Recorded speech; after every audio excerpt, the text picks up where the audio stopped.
Bueno, buenos días. Estamos en Perú 21 con el doctor Mesías Guevara. Y bueno, nos dicen que Josué ha ganado. Bueno, Josué Gutiérrez, sí, nuevo defensor del pueblo. conforme iban viendo los votos que le veíamos por medio de comunicación y también por ese comunicado que sacó Fuerza Ajá. Popular, donde manifestaban que no, de manera colegiada, no iban a votar, sino que dejaban en libertad a sus congresistas, a sus miembros de su bancada. Entonces yo creo que ya eso era un mensaje claro de que le iban a apoyar al señor Josué Gutiérrez. Ahora, ¿por qué de una manera no orgánica, ¿Por qué? no partidaria? Porque ellos saben de que al final a ellos los están ligando con el otro polo, con el otro extremo, Claro. que es el Cerrón. O sea, por eso hay una portada que hoy salió un medio de comunicación, el fujicerronismo tomará la defensoría del pueblo.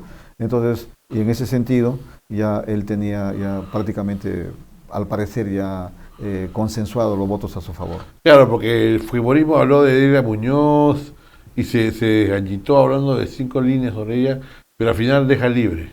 Y al dejar libre, de alguna manera, es como lavarse las Sí, manos, ¿no? aparentemente, ¿no? Porque al final claro. sus congresistas son de su bancada. Así es. Entonces ellos tendrán que asumir esa responsabilidad. Así ¿no? es. Y seguramente habrán Y en el conversado. voto se puede ver al final. Se ve, ahí se ve, es público, ¿no? Ahí en el tablero del Claro. Congreso. Porque pareciera que el partido no quiere ser responsable del voto, pero a la hora de la hora el voto es el voto. El voto es el voto y el voto tiene su color, tiene su nombre, Así tiene es. todo, ¿no? Tiene color verde en este caso. Ahora, y naranja. ¿por qué ha convencido a los naranjas, según usted? Yo pienso que hay acuerdos. Te recuerda, Carlos, de que ellos ya están manejando el Congreso de manera estratégica y en alianza y en coordinación. Ya lograron, en primer lugar, nombrar varios o elegir varios miembros del Tribunal Constitucional de esa misma manera, y hoy lo que han hecho es precisamente hacer este tema del defensor del pueblo y también del BCR, ¿no? Por lo tanto, no es nuevo estos acuerdos que han tenido. Ahora, pero el BCR y el TC hay un nivel. O sea, yo no voy a discutir el nivel del señor Gutiérrez, ¿no? Pero sí es evidente que tenía un par de escándalos en su haber, ¿no? Un par de mochilas en su haber, ¿no? Usted mismo lo ha dicho, ¿no? Sí, sí, yo voy en el tema relacionado de que... A la capacidad. A la estrategia para ganar. Así es. Ahora, claro, si entramos ya al tema personal, seguramente habrá mucha diferencia del punto de vista de trayectoria profesional y académica y política, ¿no? Pero en este caso, yo me refiero a de que ellos sí han tenido ya esos acuerdos, y ahora ha sido un acuerdo más. Ahora, que dejen de decir que no ha sido de manera colegiada, pero sí, es una prolongación de los acuerdos anteriores. Así es. Ahora, como te dije hace un instante también, ya el señor José Gutiérrez tendrá que sacar a relucir toda su capacidad a favor de los derechos fundamentales de la persona, ¿no? Claro, a nosotros nos preocupa por lo que los periodistas, de alguna manera, tienen el tema de la ley Mordaza, ¿no? Creo que el señor Gutiérrez ya ha adelantado una opinión. Entonces, claro, el tema es qué va a pasar ahora, por ejemplo, entre otras cosas, con la ley Mordaza, ¿no? Mira, yo pienso que lo que ustedes son periodistas, en primer lugar, por principio, como Estado, como gobierno, debemos de respetar la libertad de expresión, Claro. porque es el sustento de la democracia y de la gobernabilidad. Claro. Por otro lado, también considero de que más que poner una ley Mordaza de esta naturaleza, lo que debe existir es lo que ustedes siempre manifiestan, una autorregulación. Es decir, que el periodismo tiene que regularse de manera permanente, de manera adecuada, y también ustedes tienen su propio código deontológico que tiene el Colegio de Periodistas y también las diversas federaciones y como instituciones como el IPIS, ¿no? Entonces es ahí, creo que en eso debemos fortalecer más que mecanismos de esta naturaleza. Claro, yo he visto, por ejemplo, el voto de Chiabre, el voto de Dresde Chaiz, ¿no? Y gente que es muy respetable, pero que está en contra de... Bueno, a favor de esta ley, Mordaza, mejor Sí, a dicho, favor de la ley, se ha sido ¿no? una votación altísima. Así es, altísima. Ahora, cuando uno habla con ellos, hablan de Twitter, hablan de las redes sociales, ¿no? Claro, y es distinto, ¿no? Porque claro, finalmente, por ejemplo, Perú 21, o El Comercio, o cualquier Pone medio, su cara. tú tienes una razón social, tienes una Claro. dirección, tú puedes mandar una carta, tú puedes mandar una... ¿no? Y hay un rostro identificable, ¿no? Usted puede decir, señor Cabanilla, el señor XY me difamó. Y hay una carta y usted puede mandar la carta, ¿no? En caso de las redes sociales, que parece que importa mucho a los políticos, lo cual lo entiendo, ahí no hay rostros, pues, ¿no? Ahí es distinto, ¿no? Entonces yo no sé si realmente la Mordaza ha sido pensado para los medios o para las redes, ¿no? Yo Porque pienso escuché que- a Keabra hablando de eso, ¿no? Yo pienso que si ellos manifiestan eso, Claro, esta iniciativa legislativa, creo que le ha faltado mayor reflexión, mayor análisis, precisamente para diferenciar claro, en la parte normativa, porque ojo, luego esto tiene que reglamentarse. claro, Tiene que reglamentarse, pero si del inicio no se ha tomado en cuenta esos aspectos fundamentales que han manifestado los señores congresistas, significa que a la ley le ha faltado mayor análisis y, por supuesto, mayor reflexión. claro. Yo veo, por ejemplo, que en las redes sociales hasta los periodistas insultan, ¿no? Entonces, claro, tú buscas tu nombre y eres ladrón. No, y a veces crean también Claro, crean falsos, falsos ¿no? troles, que es Claro. ahora hay una fábrica de Porque troles. dentro de todo, yo sé que siendo periodista estoy, digamos, defendiendo a mi gremio, ¿no? No, Pero simplemente- igual siento que de alguna manera, pues, el gremio tiene su razón social, su dirección, usted sabe dónde están, puede ponerme una carta, y, digamos, estamos obligados un poquito a dar la cara, ¿no? En cambio, en las No, redes y sociales... también a rectificarse. y a ratificarse. En cambio, en las redes sociales es un poquito tierra de nadie, ¿no? Entonces deberían ser de esa manera. De ¿no? repente va por ahí, ¿no? No, pero deberían decirlo. Claro. Deberían decir, ¿sabes qué? Nos ceñimos a las redes, ¿no? Porque yo he escuchado a la doctora Echaíz y a la doctora Vía Keabra y otras personas más hablar de las redes, ¿no? Porque, ojo, fíjate que si tú ves en las redes, en los Twitter o en el Facebook, Claro. también los congresistas insultan Así es. y difaman. Y hay gente inventada, O sea hay de que, todo. sí, no, pero hay congresistas que Sí, incluso sí, sí. se expresan de una Se manera, escudan en su inmunidad. no tienen inmunidad ya. Ya no, ¿no? Ellos mismos, para mí fue un error, ojo, Claro, pero lo hicieron, que asuman su responsabilidad. claro, claro. Entonces ahora hay congresistas que sacan cada comentario, no todos, por supuesto, hay Claro. excepciones muy valiosas, pero sin embargo hay muchos que cometen ese error también. Claro. O sea que no solamente la población, sino los Claro. propios autores de esta iniciativa legislativa. Ahora, ¿cuál es la postura del defensor del defensor del pueblo sobre la ley Mordaza, ¿no? Claro, esperemos que él se base fundamentalmente en principios básicos, como reitero, en el tema relacionado con la defensa de la libertad de expresión y, por supuesto, también buscar el equilibrio. Si alguna persona se ha visto mancillada, como tú lo has manifestado, Ujú. ahí está las comunicaciones oficiales para que pueda hacer la rectificación de ser el caso, ¿no? Ahora, nosotros lo convocamos inicialmente por un libro, ¿no? Que es Operación Cajamarca. Hablemos Así un es. poquito de eso, que Sí. son los testimonios del COVID, ¿no? Sí, mira, yo considero de que el Perú tiene que tener una memoria a través de la historia Claro. y una memoria colectiva. Yo lo que Claro. estoy viendo, Carlos, lamentablemente, que hay muchas personas, técnicos y políticos, incluso ex altos funcionarios como ex ministros, hacen sus análisis de los últimos 5 años, pero no toman en cuenta que el Perú ha pasado por varias crisis.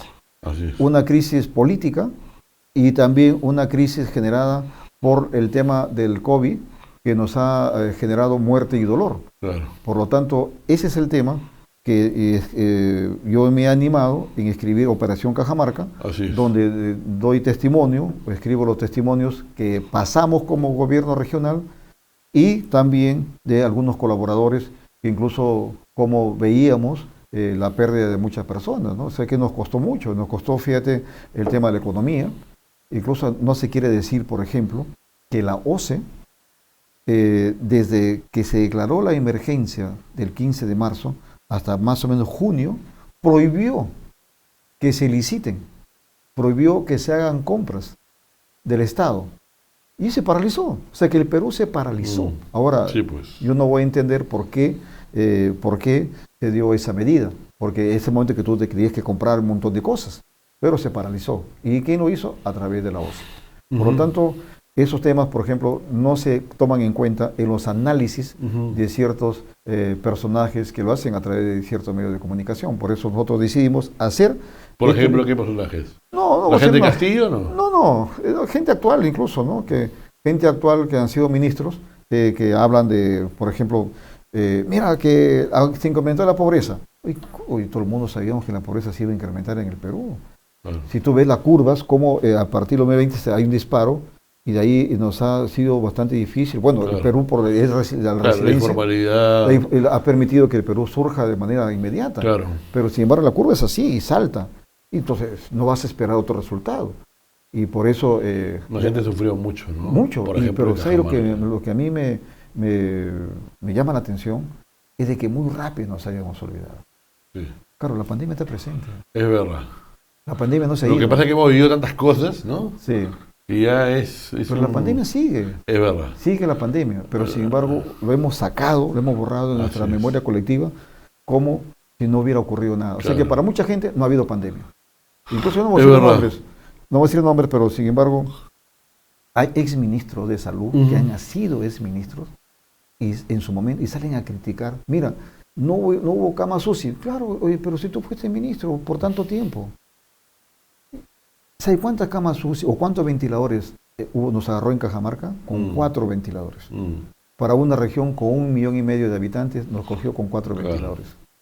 Entonces, eso es algo que en el libro nosotros lo decimos. Claro. No, sin duda, nadie está listo para la pandemia, ¿no? No, incluso no hay sistema sanitario. Lo que no es una excusa tampoco. No, no es una excusa, pero sin embargo sí nos desnudó lo que estaba en nuestro sistema de salud.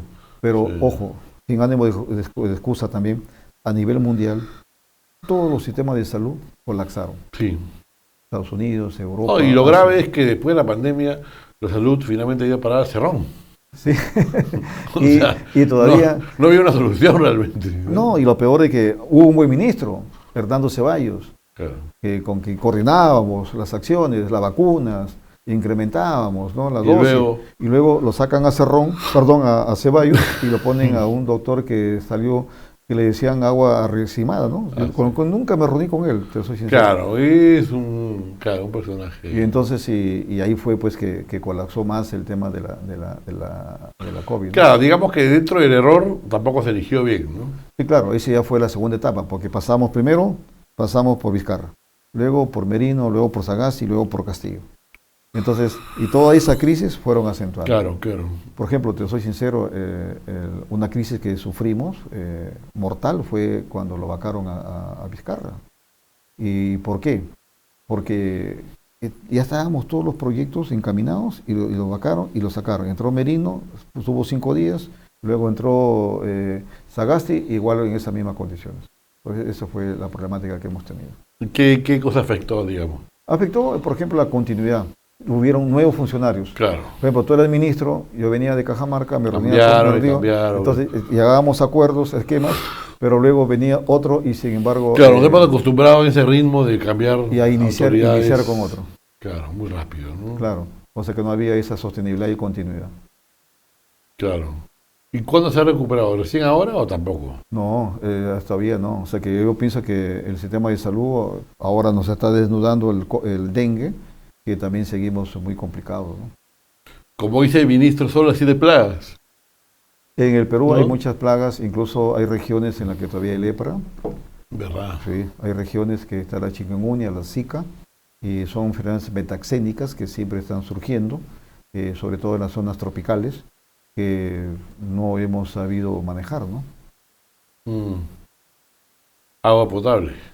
Agua potable es otro tema que ya tiene otros impactos. El agua potable tiene un impacto en la desnutrición crónica y en la anemia.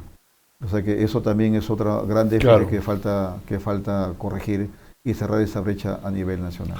¿Cuál es la conclusión de su libro, digamos? ¿A qué lleva, Bueno, después de ver todos los casos? La conclusión del libro es que nosotros tenemos que establecer o fortalecer un sistema de salud de manera técnica, que tenemos que digitalizar el sistema de salud, que tenemos que hacer uso intensivo, por ejemplo, de la telesalud y también de las sectores de clínicas electrónicas, y lo que tiene que formarse un equipo técnico burocrático que le dé sostenibilidad al sistema de salud y que se maneje desde el punto de vista técnico y menos politizado. Esas son las conclusiones claro. que llegamos con este libro. Claro. Claro, buenísimo. Es un poco la idea, ¿no? Sí, eso es lo que nosotros hemos visto. ¿Hace falta una comisión de la verdad para el tema de la pandemia? Mira, yo pienso que, llama como quieras, pero sí existe... Puedes poner otro nombre, claro. Sí, pero sí existe la necesidad de, por ejemplo, de ver el tema relacionado con lo que es la parte de la cantidad de muertos que hubieron. Por ejemplo, que si fue necesario el uso de las pruebas rápidas, si no fue necesario. Han discutido, ¿no? Han discutido, hasta ahora siguen discutiendo. Es un tema ya médico que tienen que hacerlo, los médicos. Y por otro lado, los biólogos también. Y por otro lado, las pruebas rápidas, las pruebas moleculares.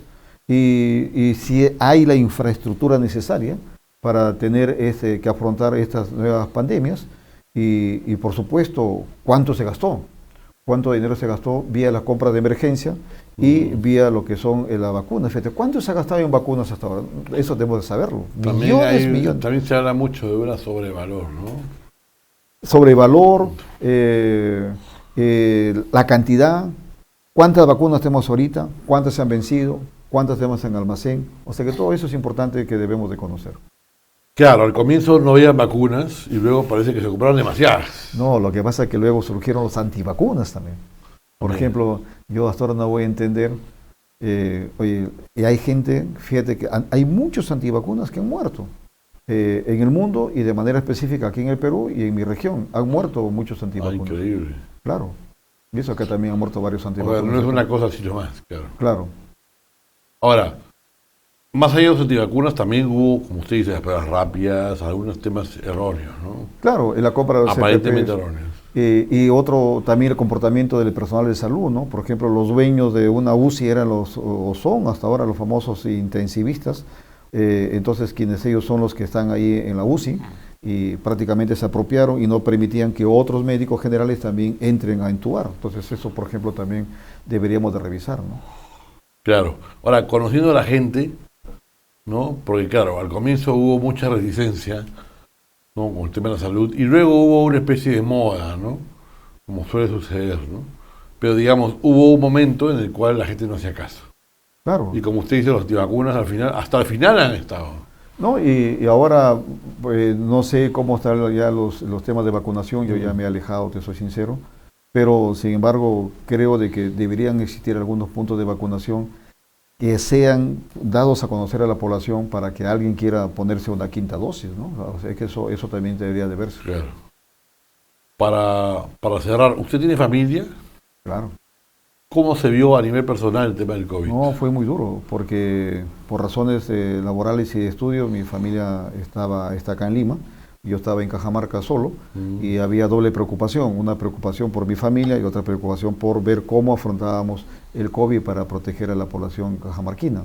Entonces, por ese lado, se vio, gracias a Dios, mi esposa diseñó un sistema propio interno y pudo controlar durante momentos más duros, no ingresó el COVID, pero después sí ingresó el COVID, pero cuando ya había vacuna, o sea que ya, gracias, bueno, pero sí he tenido pérdidas familiares muy cercanas, ¿no? O sea que primos hermanos que han fallecido, precisamente porque no encontrábamos cama UCI tampoco, ¿no? Claro, yo agradezco por su tiempo. ¿Qué va a pasar ahora en el futuro, en estos días, semanas? En estos días está la ley que viene. Con el defensor y con bueno, el defensor ya está elegido, ahora lo que hay que ver es. No lo puede sacar. No lo puede sacar. Ahora habría que ver qué pasa con otras iniciativas legislativas, como por ejemplo quieren presentar que el defensor del pueblo pueda presidir la Junta Nacional de Justicia, es un tema que no debe pasar. Por otro lado, también está el tema del cuestionamiento a los miembros del Jurado Nacional de Elecciones y también la ley que ha presentado la presidenta Dina Boluarte para que pueda hacer trabajo remoto. Entonces, eso es otro tema que también tiene que discutirse. Sí, claro, trabajo de remoto. ¿Legalmente es factible eso? Desde el punto de vista técnico sí es factible, pero hay otras aristas desde el punto de vista legal como lo han presentado y desde el punto de vista político. O sea que son, en este mundo tiene que manejarse todas las aristas, ¿no? Claro, porque uno pensaría que, considerando a Alan García, ¿no? El tema político, ¿no? El tema político pega más, ¿no? Claro, pero es que es el impacto de la gente más, ¿no? Pero el tema está que tiene que manejarse todas esas aristas y creo que la señora presidenta y el Congreso deberían eso de merituar y valorar, ¿no?